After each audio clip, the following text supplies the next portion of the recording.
Hey everyone, I am Sandeep. I am one of the co-founders at Polygon. You know, at Polygon, I handle the business side of things, which includes, everything related to business development, to marketing, to, managing the financial markets, operations, internal finance, HR, anything related to that, so that my other co-founders can fully focus on building the tech part. So that's pretty much about it. But I also come from a computer science background, and I have a pretty deep context of these decentralized networks that helps me a lot. And if some of the people in the audience want to dive deep in on some of the things, I can definitely I'm definitely open for a strongly deep technical questions for the session. Great. I'm Amy. I'm a partner at Lightspeed Venture Partners, which is a global venture capital firm. We have about $12 billion under management, and I've been investing in blockchain since 2013. I cover a lot of our crypto and gaming investments at Lightspeed, and I'm based in San Francisco. So I have, I'm really excited to be able to interview Sandeep today from Polygon. And I mean, as a bit of a little bit more of a background from me, I mean, in a short period of time since Polygon was launched and sort of rebranded from Matic to Polygon, I would say that you guys were able to capture so much of value as people were struggling with gas fees and also looking for faster, cheaper ways to transact on Ethereum. And now, Polygon blockchain is actually worth, over $16 billion of fully diluted value. And it's really, really impressive what you've built. Sandeep, would love to start with actually a little bit about you and how you co-founded Polygon. Yeah, so I mean, I was doing a previous startup. Like, I come from humble backgrounds, but I still wanted to do something on the business side of things. And back in 2015, I started my startup, which was into the B2B e-commerce, and it was related to, like, basically I was trying to build like Alibaba for services, service providers based in India, the way Alibaba is for manufacturers in China. But because of the inherent nature of services, it becomes very difficult to separate it from the human interaction. So it became and it had a lot of scaling issues. Although it was making decent money in the 1.5 years I worked on it. And then I was being a programmer, I realized, and I used to listen to Naval a lot, and he talks about a lot about the leverage the technology offers. And I said that I'm probably losing out on that. I need to do something where I can use the leverage of the technology to scale it up. I did not want to, I mean, many times people have with different reasons to come into the entrepreneurship. They want to be self-sufficient and things like that. But I was very clear that if I want to be in business and I want to be in entrepreneurship, I want to do something big. So that quest led me to kind of exploring deep tech. I started exploring a bit of computers, a bit of artificial intelligence, which by that time, to go deeper into it, it required a lot of mathematics context also. So I thought that let me try something else, and that was the time I stumbled onto Bitcoin. And then I was reading the most kind of iconic book of for this industry, I think, the Mastering Bitcoin. And a few chapters in, I realized that this is like really big. And I think one good thing that happened to me, luckily, or something, I somehow kind of realized that basically I thought, instead of thinking of it in terms of the currency proposition, I thought of it as a different way of computing business logic. And I thought that, okay, here you have this currency logic, which is a simple payment logic, and you are executing it in a decentralized setting where you don't have to trust anybody. And then now with this, like, if you eventually, if you are able to figure out where you can do custom business logic in this decentralized setting, how cool that be, and how many applications there can be. And then the applications that used to come to mind were very preliminary in nature by that time. But then eventually in 2-3 months I stumbled onto Ethereum. And then that was the time when Ethereum had just launched, or had was there for I think 1 year, and DAO hack had happened or something like that. So then I thought that this is exactly the thing I'm looking for. And then once that started, then I kind of fell into the rabbit hole. And then I became active in the crypto industry. I did a lot of programming for smart contracts and built dApps and things like that. And building those dApps for our clients, it was very clear that this is not scalable. Because around that time, 6 months into it, I think the crypto kitties moment happened, which choked the entire Ethereum network. So I was very clear that this is not going to scale.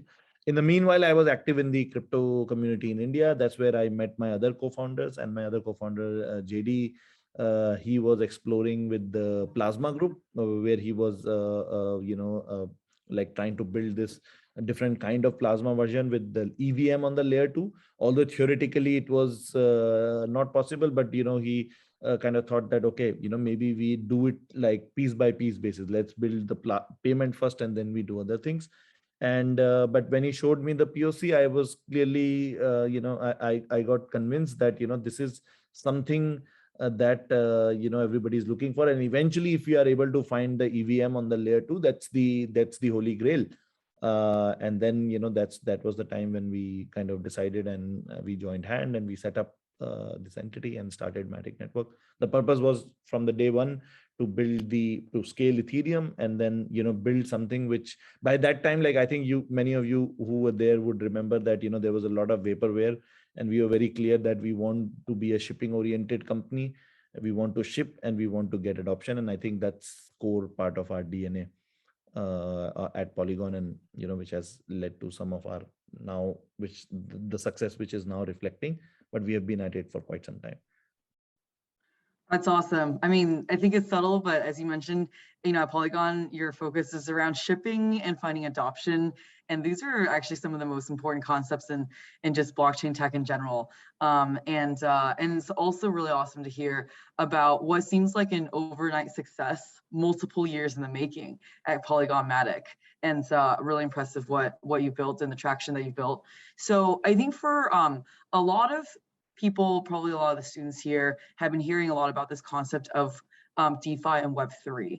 And so maybe like at a higher level, just giving people an overview of why does everyone care about this right now? And what you think, like, why do you think people are so fascinated by the concept, and where might it look, in the next few years? Yeah. So, I mean, one other thing I wanted to mention that, as you were saying about the overnight success part, that, like, we started in 2017, and we started from India. And because we were not from US, we did not have a lot of, very reputed VCs like you guys. I mean, it took us a long time and hard grind on the ground. And I think sometimes it helped helped us to kind of work with a lot of early stage developers and do the grind bottom up. And then back in January, when we kind of rebranded to Polygon, and then some big applications came like Polymarket for the betting market, and Aave launched on Polygon, then suddenly it exploded. So one thing for the budding entrepreneurs over here is that I mean, in any startup you will have more kind of painful days and a very few good days. So I think for us, like, but you have to keep working towards that magic point where suddenly things will explode, and even you will not realize that, oh, like, even we were thinking that, okay, we'll probably go to $1 or $2 billion valuation, maybe $4 billion valuation. And then, like, we went to like $20 billion in fully diluted valuation and things like that. So, always keep in mind that you will find a lot of painful days, but just live and fight for those some magic moments, and take small steps towards those magic moments. Coming back to Absolutely, the yeah. Hence the perceived overnight success, like 4 years in the making type of story. Ye- Yes, yes, yes. Absolutely. Yeah, I think Lionel Messi said that, it took me 10 years to become an overnight success, right? So Yeah, I think that's love a very that. valid, So true. statement. So about, why people are getting excited about this, I think if people like from the, like, I mean, not only computer science people, like, I mean, the basic thing I was trying to say, and for me, that's the main thing that, you know, today technology, and these computations basically form a large part of our life. Most of our life revolves around these things, whether it's social media, whether it's banking, whether it's interacting with the government. Everything is related to the computations, right? And those computations, in a very, like, whatever we do has some business logic, has some computation which happens in some server when we interact with them. And uh, and that controls a large part of our life. And if you see in the last, I mean, computers came into, let's say, in our started entering into our life in last 50 years, I would say. And then, institutions adopted these computers, and, our life became full of these. But what has happened in the past, 10, 15 years, with, I would say, advent of social media also, kind of expedited it. Before that, it was like only traditional media, which where it was easy to shield some of these things. With the advent of social media, we kind of started getting to know about so many of these institutional malpractices, scams, and things like that, where if we kind of take a step back, we realize that on a humanity level, the institutional trust is at a all time low. Like, we know none of us today trust any institution. And if you go back in the history of humankind also, only in the last, I think 300 years back, when, we before that, the king used to be the ultimate institution, right? But 300 years back, we started getting into democracy, and or maybe, more of these nation state related concepts, where, everything in our life started becoming an institution. Government is an institution, bank is an institution today, like, auto car maker is an institution, and Facebook is an institution. Everybody we interact with in our lives, they are institutions. And most of the ownership of us, apart from the bearer assets like cash and all that, all of our ownerships are basically controlled by some third party, some institution. You own the car because the government registering body says that you own the car. You own some money in your bank because the bank says that you own that money. You don't really have a native ownership or a bearer thing on chain, right? And then second part is that the execution of the logic is also done by completely custodian institutions, right? And with blockchains, what exactly got solved is basically your ownership. Like, you can have a sovereign ownership which is completely defined by you on a network, or on a particular computation engine, which is this blockchain. So first, the ownership got solved. Second thing is, like, now this logic is being executed in a decentralized setting, where it's not like one institution is controlling the computation and they cannot lie to you about it. So these two things, kind of change the entire thing. And then now you are applying these concepts to, let's say, finance, and that becomes DeFi. And then, we all know, like, what happened in 2008. And then, like, now the excessive money printing by the countries all across the world, and all that, which will lead to a lot of problems in the future. You know, I mean, when those concepts, these concepts of independent business logic and ownership is being applied to finance, it is very fascinating, because, it almost feels intuitive now. Once you see it, it feels intuitive that, okay, this is how it should be done, so that nobody can, lie about it, or people and institutions cannot defraud you. Your banks do not run away overnight with all your life saving and all that. So that is the most exciting part. And fundamentally, it's a very, very strong proposition. It basically changes how we human beings interact with each other. So on a very abstract level, this is why this is important. And then I think all of us in this industry, I mean, including you, Amy, I think we all keep giving message to all the youngsters that, this is the next big thing, because this is how the humanity and human beings and machines should interact with each other, with full no third party trust in and full peer to peer kind of interactions, and with transparency. I think that's why it is going bigger and bigger. I absolutely agree. I think we're in this generational paradigm shift right now, and still quite early at that. And it's really exciting for for both of us, and then also definitely for kind of students entering the industry to be part of that actually early on right now. In this Web3 paradigm shift, how do you see the role of Polygon?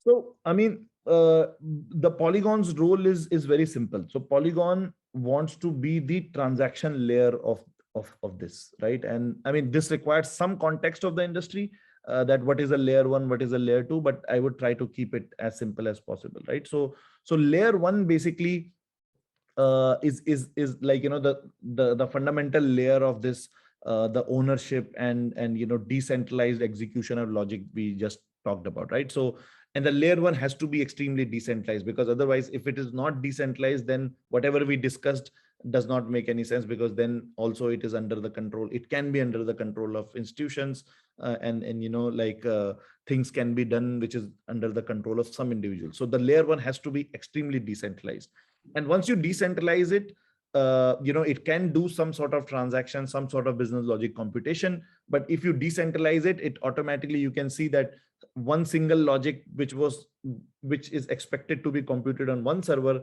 now it is being computed by thousands and thousands of servers, because you want to decentralize that computational logic.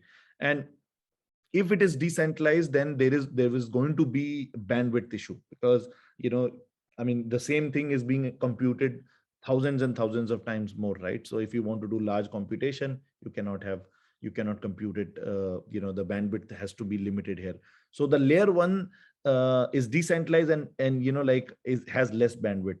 So which means that, I mean, it is called gas cost if you want to run transactions on Ethereum. And then these days, the gas costs have become so high because of the demand for Ethereum block space, that a single transaction might cost you $200 to $300 to do a simple, like, let's say if you wanted to transfer $20 to me, and then it might cost you $50 just to transfer, because that bandwidth is very costly. So what has emerged as a pattern is that, this layer one eventually will become a settlement layer, like where the large value transactions and intraday transactions, or like larger things can happen.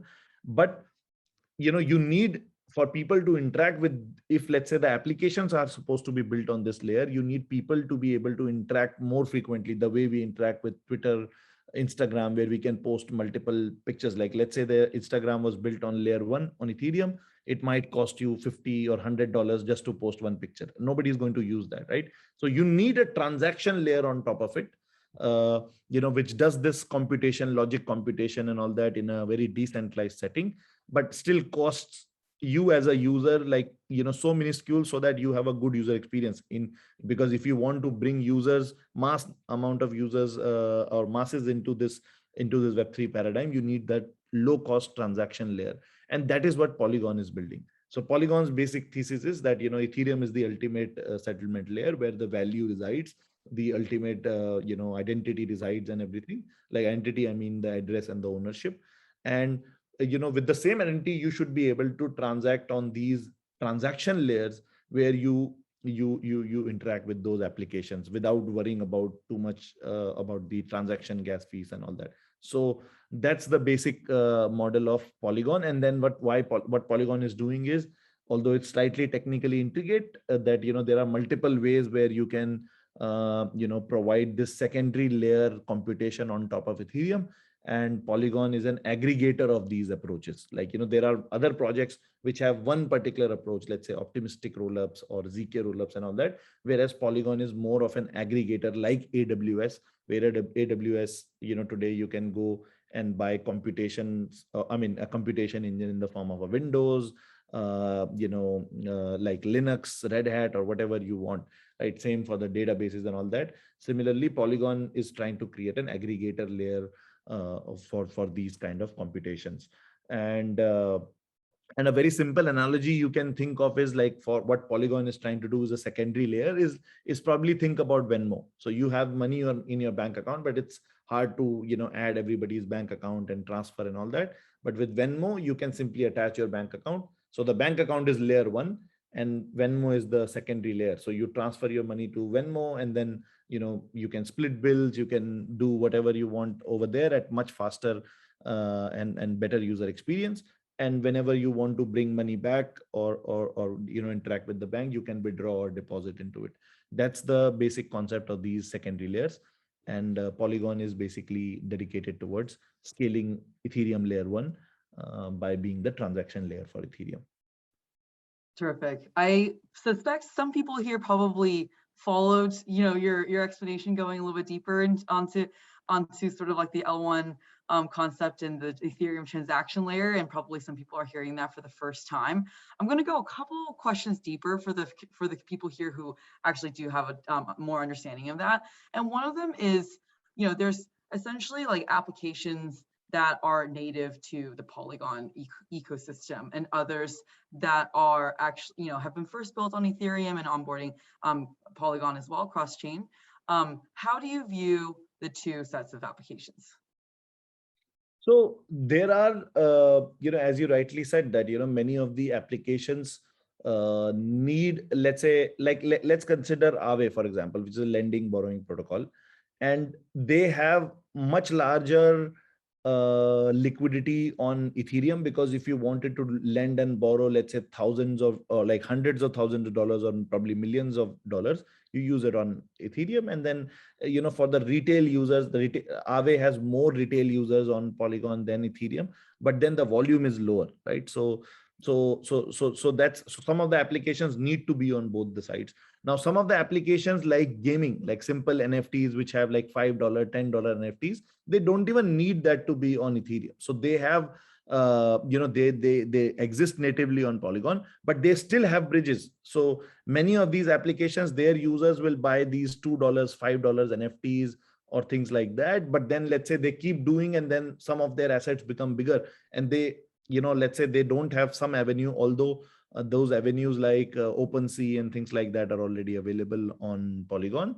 But some of them eventually, want to withdraw it back to Ethereum. So we have actually seen that there are like around 30% of the addresses on Polygon are new addresses. That means they have never interacted with Ethereum layer one. And 70% of these addresses, I might be mixing the numbers, but 70% of these addresses actually go back for the first time and then create their addresses for Ethereum. So what it does is, basically, I'm trying to say is, it adds to the network effects of Ethereum. So these smaller use cases which cannot exist on layer one, they exist here, but they still provide or trickle down some level of network effects on Ethereum main chain.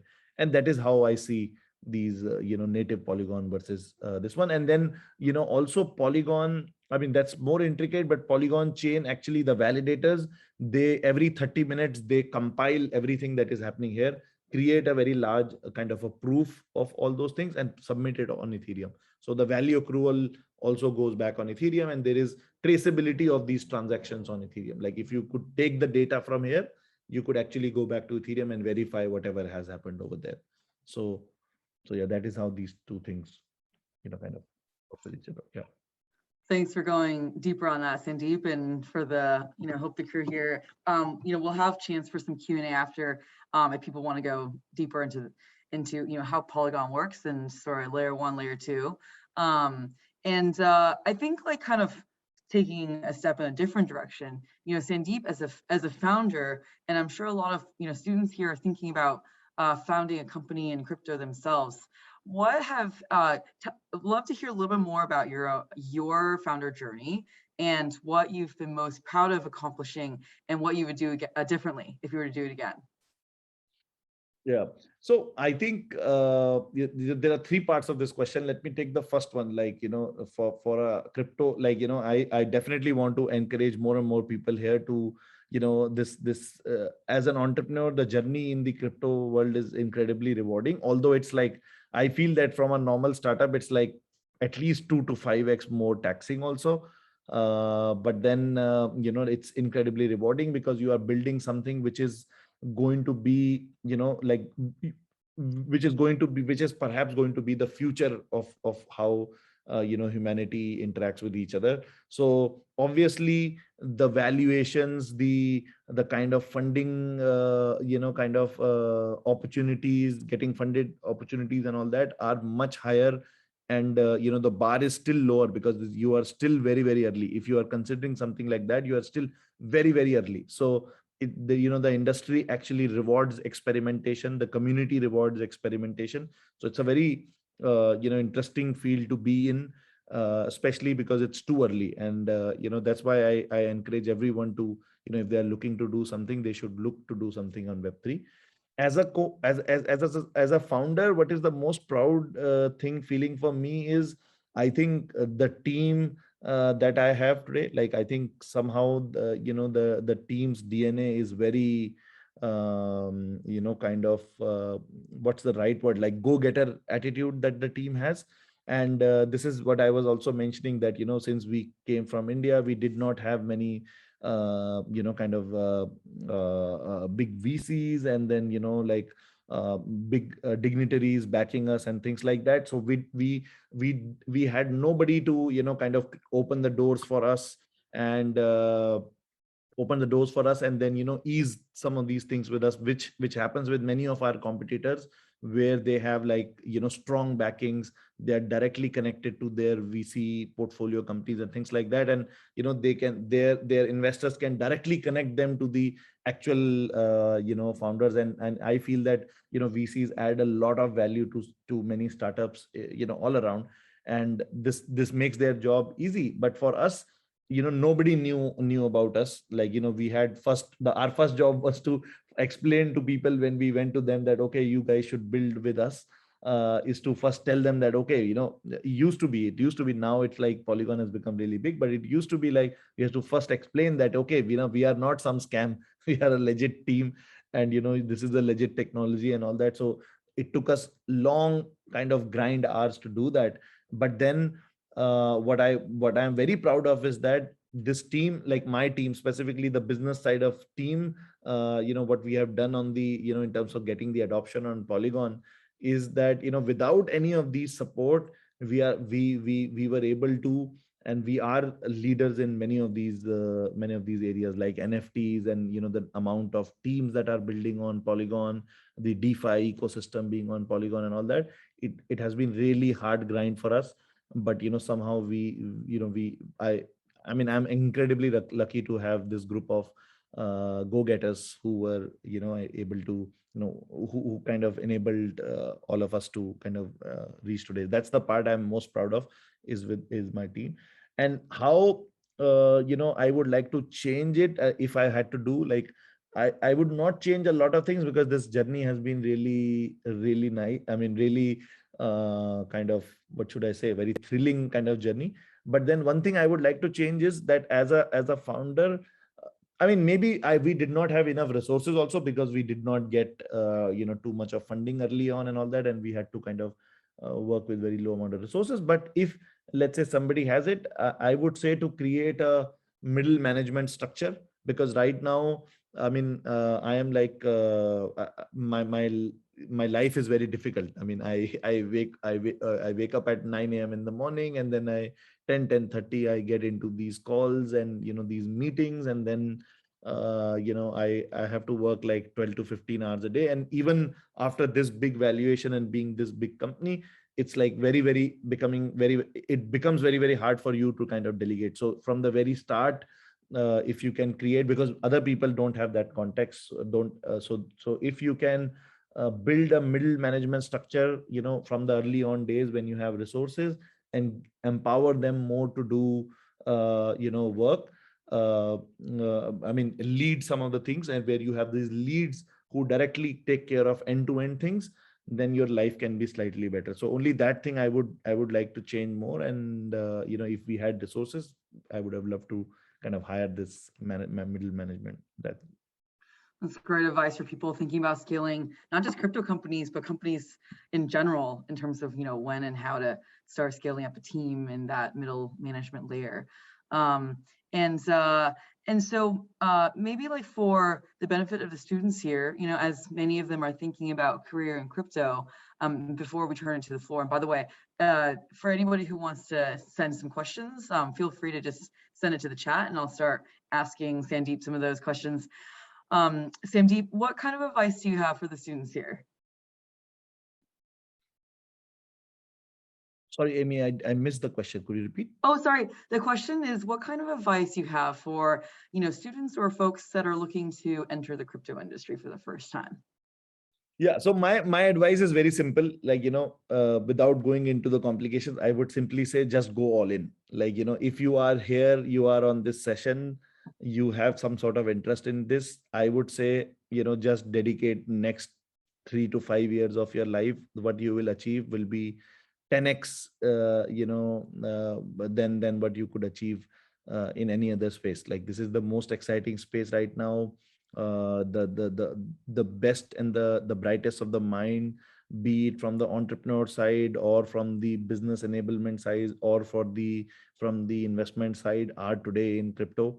And I can't emphasize enough, like, just leave, like, all in, I'm saying just leave everything and start thinking about what you are going to do from today, right? So that's my only advice. Like, I mean, Maybe a don't little bit of overcomplicate. tactical, yeah. A little bit more, maybe a couple of like tactics. Like, so I think Okay. sometimes Web3 DeFi community can be very daunting for people to start cold. Yeah. Because many of the people start thinking of it as a technology. The moment you start thinking of a technology, you kind of build this, kind of a barrier for yourself that, oh, first I need to understand the technology and all. But the moment you start thinking about it as a way for human beings to interact, you feel much more comfortable over here. So in terms of the tactics, I would say that you should go out. The easiest thing is just find few good projects. If you are interested in gaming, find good gaming project. If you are interested in finance, find some top DeFi projects. Just go to their community and start being a part of that community, because you have to, I say that the best way to learn crypto is to live crypto, right? So just start living that community life, just become part of their calls and things like that. That will help you a lot. And then start with becoming more active on Twitter. Follow people who are very, very active in crypto, and you can actually find a lot of lists, and also on Twitter, this will start helping you in terms of collecting the dots. First you have to collect, because this space you cannot do top bottom up learning. Like, it's not like you have a textbook where go and learn something and then slowly build your knowledge. No, you have to start from the top. Like, just go and become a part of a community. Then once you start understanding it, I would even say that I mean, of course, don't go crazy with it, but whatever, if you have some small savings, maybe 5% of that, 10% of that, invest into some project. I mean, get exposure into some project which you like, you believe in the future of, and has good kind of economics and things like that, and then become a part of it. When you become a part of it, I have seen that you become more active in their community, you voice your opinions and things like that. And gaming can be a very interesting way to also engage with it if you are interested in games. So my approach would be to become a part of communities. Then if once you become part of those communities and involved in them, then you can become part of their DAOs. Also find the DAOs to be part of. That's a very good area for you guys, for starters, to become to become kind of more versed with the industry. And DAO is nothing, like, it's a community. You become a part, and then eventually you'll realize that, okay, you can connect this wallet and you can vote and things like that, but it will slowly reel you in. And then from there, I would say, whatever interests you, DeFi or gaming. If gaming, then get into NFTs, start exploring about more NFT projects that why they have value, why they have this large community and things like that. And then from there you will have your basic dots collected, and slowly some of the dots connected. And after that, the next step is you participate in bounties, like go to Gitcoin or Devfolio, and participate in, probably in some community bounties, or if you are a developer, participate in the developer bounties. And hackathons is also a very big part, especially for the developers. But even if you are not a developer, they need other people also who can build the presentations and things like that. So don't think that only as a developer you can go there.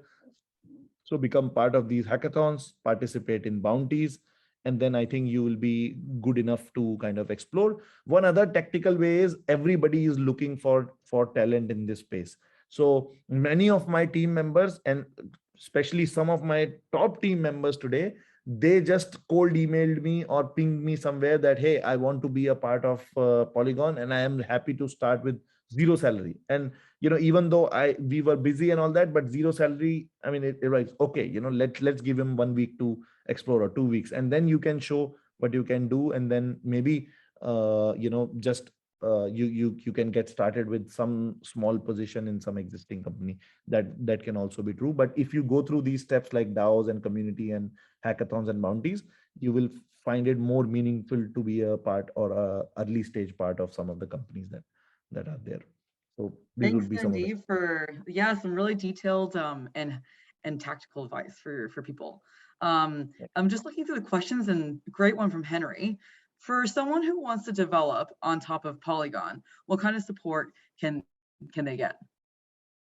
Yeah, so you can get all the kind of support. That means if you just reach out to me on Twitter or Telegram, my handle is same. I will connect you with my team.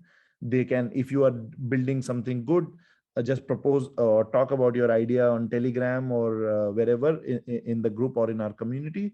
And then if your idea is good, then we can provide you grants to build your MVP and things like that. And then you can then we provide like end-to-end support, like build grants. Then we can help you get investments. We have a large kind of investment network. You can get easy access to them. And then from there, like we are one of the largest communities. We can help you broadcast about your product in our community and build up traction, and then you are set sail for your long-term journey.